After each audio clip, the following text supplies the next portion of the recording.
Seja muito bem-vindo ao canal Vendo no Escuro com Geilson Souza. Se você é novo no canal, se inscreva, ative o sininho, deixe seu like e compartilhe. E hoje eu estou aqui com o Padre Ailton Oliveira. Seja muito bênção, Padre, sua bênção. Deus te abençoe, tudo bem? Tudo ótimo. Padre, o senhor já teve algum contato com a pessoa com deficiência? Sim, por onde eu passei, na minha própria família tem pessoas que são portadoras de deficiência, né? E sempre a igreja, nas nossas paróquias, pastorais, grupos e movimentos, nós estamos em contato com pessoas que vivem essa realidade, né? Na formação dos padres, vocês têm assim, alguma disciplina de como lidar? Vocês têm alguma orientação? Na formação dos padres, que é um período de 8 a 9 anos, nós não temos uma cadeira específica para estudar o Braille, como é próprio nas outras escolas, né? Mas nós temos pessoas que se dedicam a isso, temos padres que assumem a pastoral da pessoa com deficiência, surdos, mudos e outras mais, e eles se dedicam, fazem curso de especialização. Aqui em Fortaleza nós temos mesmo as irmãs de São Filipe Smaldoni, que trabalham com isso, e também temos um padre que acompanha a pastoral das pessoas com deficiência, né? No caso, o padre aqui em Fortaleza chama-se Padre Pedro, conhecido como Padre Pedrão. Então ele, aqui em Fortaleza, na Arquidiocese, ele é responsável para acompanhar essa pastoral. E aqueles seminaristas e padres que se sentem assim, com aptidão para poder aprofundar sobre essa realidade, também fazem cursos e participam dessa especialização, né? E no seminário, no período de formação, porque existe uma grade própria para a formação de sacerdotes, mas nós temos essa disponibilidade e abertura para ser trabalhado, para ser estudado, né? Para poder lidar com as pessoas portadoras de deficiência. E também temos padres diversos aqui que celebram também nas suas paróquias para pessoas que são portadores de deficiência, né? Em relação à acessibilidade, como a igreja tem se preocupado com essa realidade? Pois é, GG, é uma das preocupações grandes que a igreja sempre teve, e no ano de 2006, se vocês recordam, a igreja promoveu a campanha da fraternidade para trazer essa reflexão sobre as pessoas que são portadores de deficiência, né? E uma das grandes questões que a igreja trabalhava era justamente todos nós somos portadores de deficiência, né?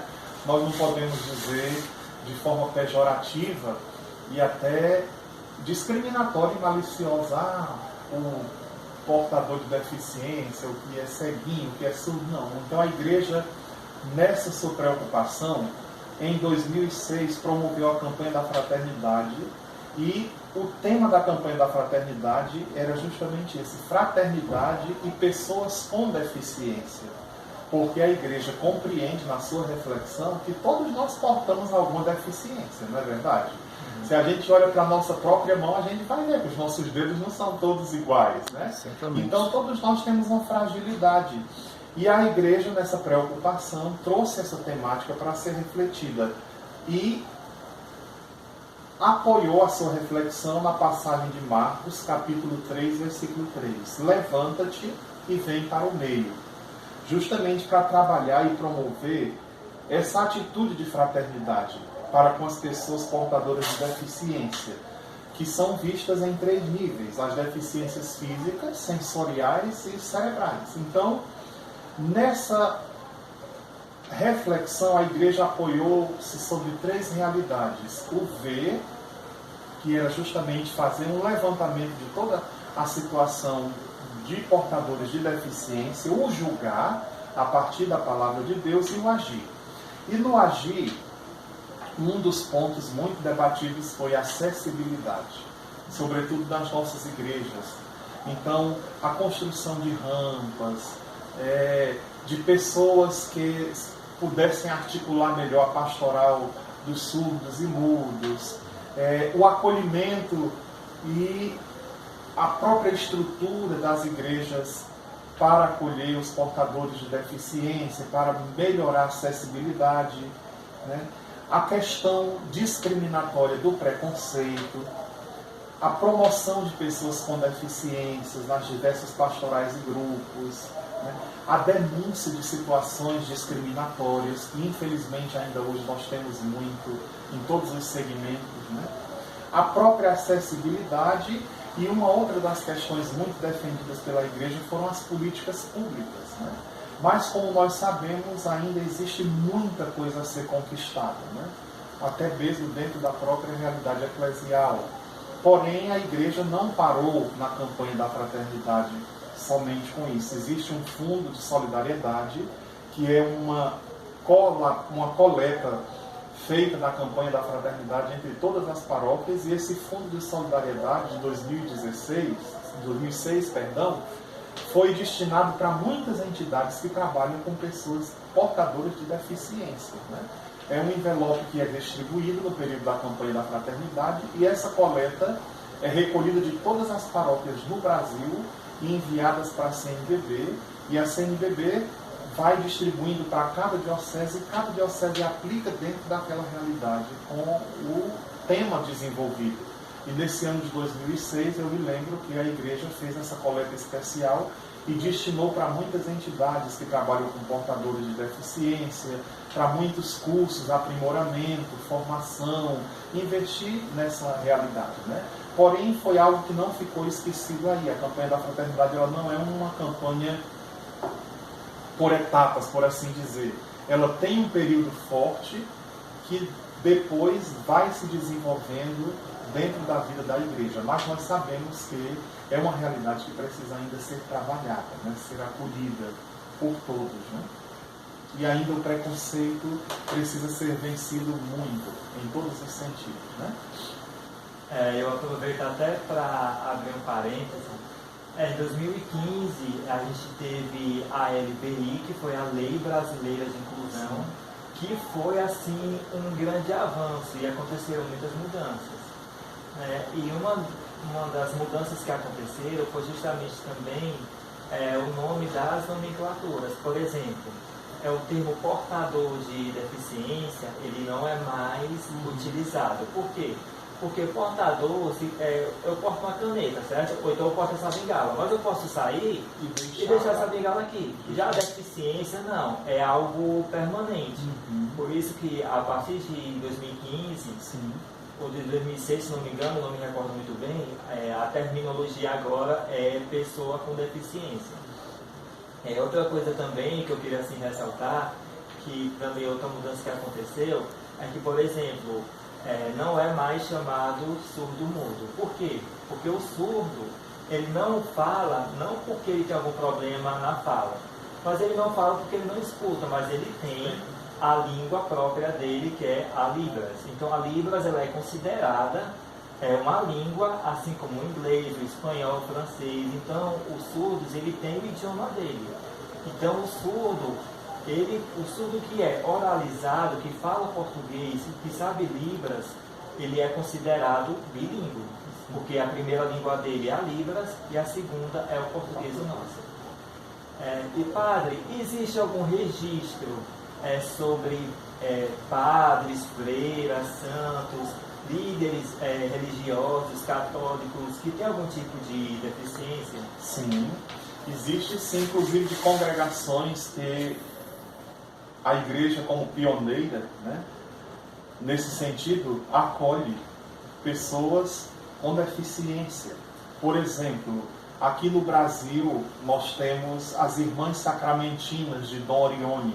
É um ramo feminino que já existe há mais de 90 anos. São mulheres que são cegas e vivem no convento. Elas usam hábito, têm as atividades normais, como todas as religiosas, são contemplativas e oferecem a sua cegueira como expiação para reparar os pecados da humanidade e também para rezar de modo especial por nós que estamos aqui, todas as pessoas que estamos aqui nessa luta, né? Nessa realidade desse mundo tão difícil.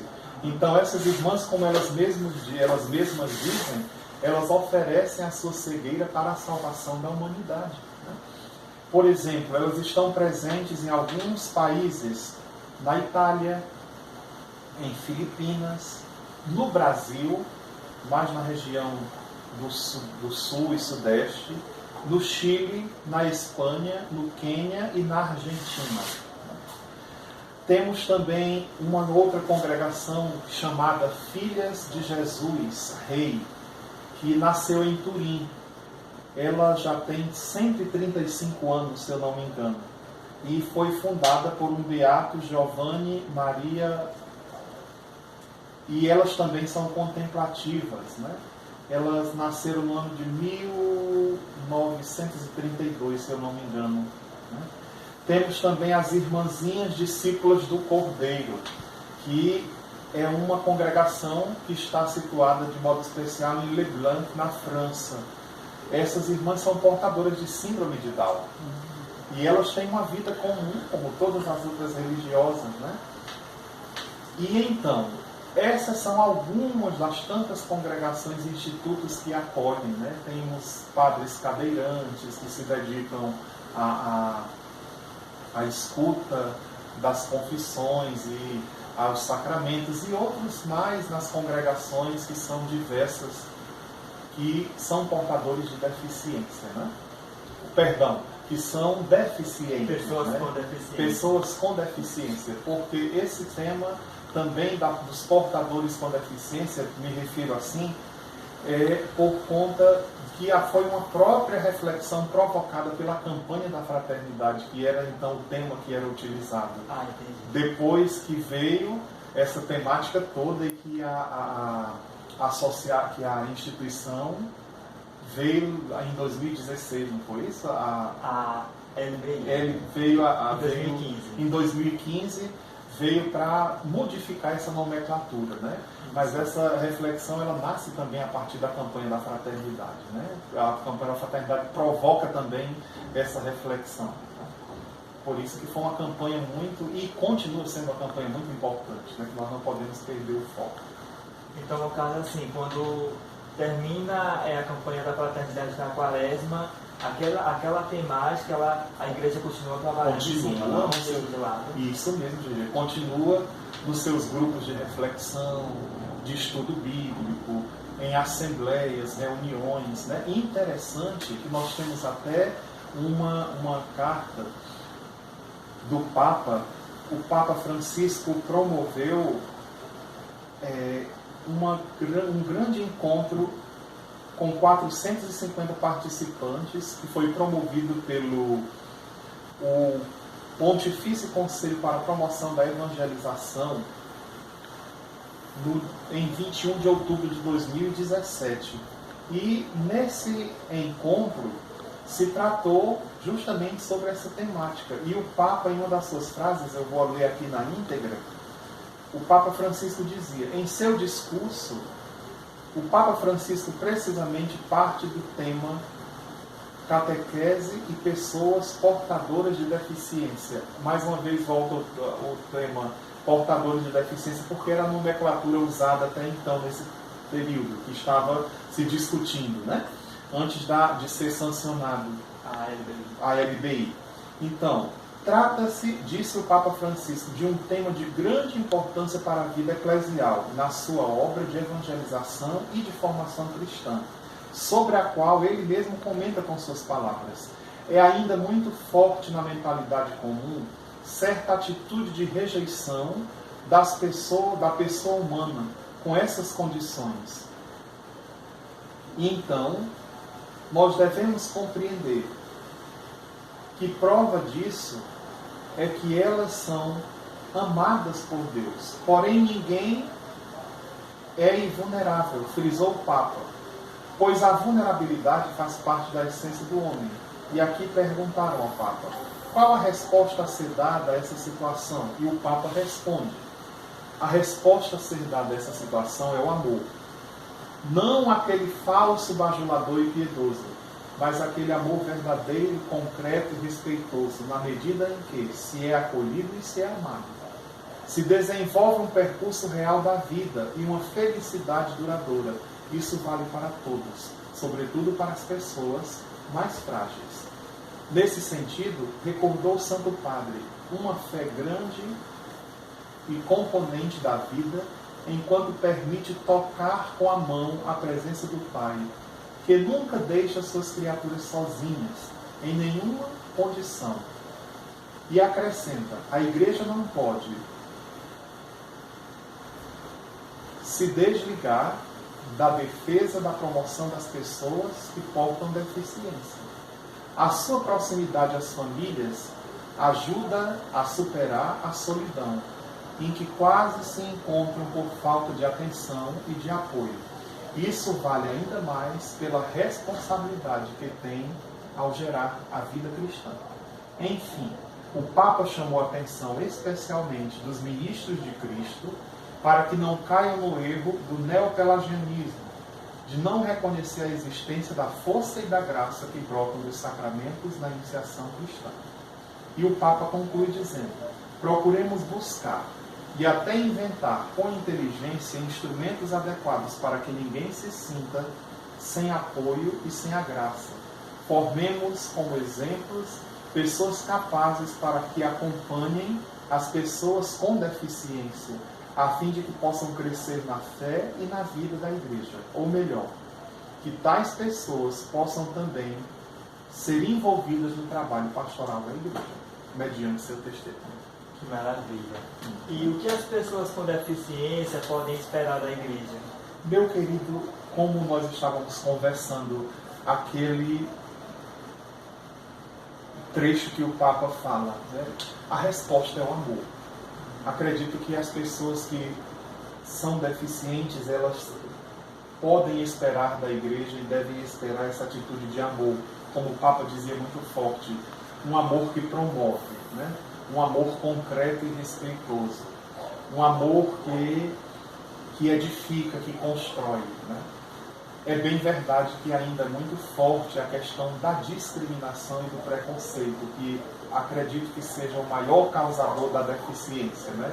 Porque nós escutamos já no seu testemunho que aquela frase bonita que você disse na missa na semana passada, né? Você se sente feliz, se sente realizado, se sente completo, porque a sua maior alegria é saber que a sua deficiência não é a deficiência visual, né? Mas que você consegue enxergar com os olhos da fé, você se sente amado. Então eu acredito que o amor é a grande resposta para toda a humanidade, né? E esperar da Igreja essa acolhida, né? Esperar da Igreja essa realidade. Nós temos algumas paróquias já, graças a Deus, a pastoral, né? Das pessoas que são deficientes, então em todo no sentido, como dizia, sensorial, no sentido físico. Temos pessoas que são aqui na nossa paróquia mesmo, nós temos agentes de pastoral que cantam, né, que são cadeirantes. Temos a sua presença aqui conosco agora e a gente, né, tentando trazer essas pessoas para o meio, como dizia a campanha da fraternidade apoiada em Marcos 3:3. Vamos levantar essas pessoas e trazer para o meio. Então acredito que a Igreja, as pessoas que têm deficiência podem esperar da Igreja justamente aquilo que o Evangelho diz: ajudarem a levantar-se, incluir-se e vir para o meio, né? Resgatando sobretudo a dignidade da pessoa humana. Muito obrigado, Padre, pela entrevista. E para a gente assim, fechar esse momento com chaves de ouro, não pode faltar, claro, a oração, né? Porque sem Jesus a gente não é nada. Então eu gostaria de pedir que o senhor fizesse uma oração por todas as pessoas com deficiência e por todos que estão acompanhando esse canal. Nós temos Santo Egídio na Igreja, que é padroeiro das pessoas com deficiência. E também São Renato de Golpe, que é padroeiro dos surdos e mudos. E ele teve muita dificuldade justamente também para aprender a ler e a escrever devido à deficiência, né?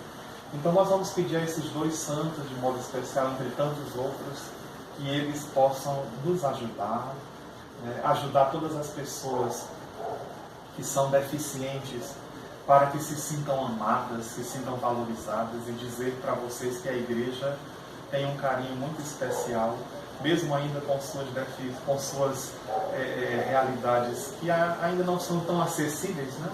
Ainda precisa melhorar muita coisa, mas a gente vai construindo à medida daquilo que é possível. Dizer para você, e para as pessoas que nos escutam nesse momento, que a igreja nos acolhe como filhos, com muita alegria. Essa casa é a casa de vocês, né? Que vocês possam se sentir bem-vindos, possam se sentir acolhidos, possam se sentir amados. Estão abertas as portas dos sacramentos, dos trabalhos pastorais. Então, o nosso desejo é construir essa igreja viva, onde todos os filhos de Deus, independente daquilo que vivam, sejam acolhidos e amados no caminho do Evangelho, né? Então, vamos pedir com a intercessão desses dois santos para que possa abençoar a todos que nos escutam. O nosso auxílio está no nome do Senhor, que fez o céu e a terra. Bendito seja o nome do Senhor, agora e para sempre. Amém.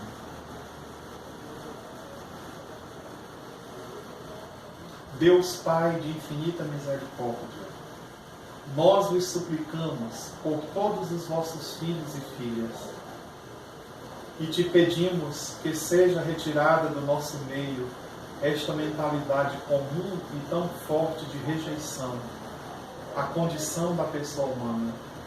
Nós te suplicamos, Senhor Jesus, que todas as pessoas, os deficientes, sejam amados e respeitados e valorizados na sua integridade. Nós te pedimos que desça sobre os teus filhos de modo especial, sobre esses teus preferidos, a tua graça e proteção, e nos abençoe, nos livre de todo o mal e retire de nós todo o preconceito e tudo aquilo que impede de sermos felizes. O Deus Todo-Poderoso vem em socorro da nossa fragilidade, nos dê a sua paz. Em nome do Pai, do Filho e do Espírito Santo. Amém. Foi uma alegria.